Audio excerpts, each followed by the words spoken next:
Now that we've talked a little bit about the leg lock or the plus position finish, and we've also given you an example of what the low back snapper might look like, who's not going to lock his legs all the way out. Keep in mind, those guys will usually keep their feet grounded. We're going to kind of shift gears and go back to the leg lock position and kind of what happens with your feet and the rest of your body when you go through that sequence. So Jake's going to come up, and I'm just going to have him snap air again.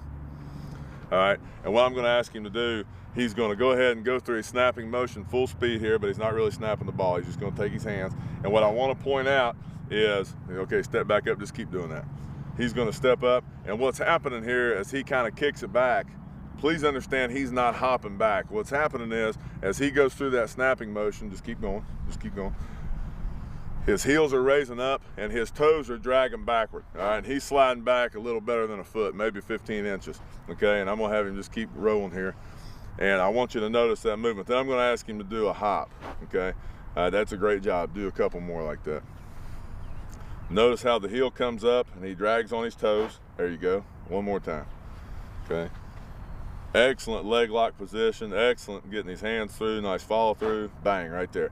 All right, good. Now this time he's gonna come up and he's gonna go through the same motion, but instead of keeping his toes in contact with the ground and sliding back, he's gonna do a slight hop, okay? Okay, he kind of hops back, come back, and do that a couple more times. Just give me two more. Okay, there's a little hop in there. Okay, he gets off the ground. Okay, one more time.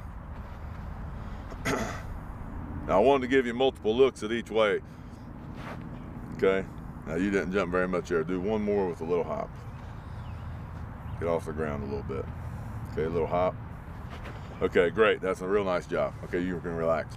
The first way we showed it, with your toes staying in contact and you're actually sliding back, what happens, like here on this turf, is you kind of start making these two little ruts. It looks like two train tracks or two parallel lines going back.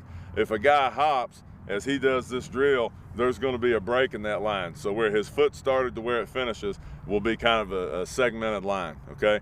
And the reason that's a big deal is when you jump up off the ground like that, you're losing part of your power upward, okay? Also, it can cause the ball to rise. So if you've got a snapper, or if you're having problems with the height, you might want to check that too and see, okay, look at my tread marks here. Am I staying on the ground? Are my heels rising but my toes dragging? Because if you're jumping around, that could cause you some problems with the height.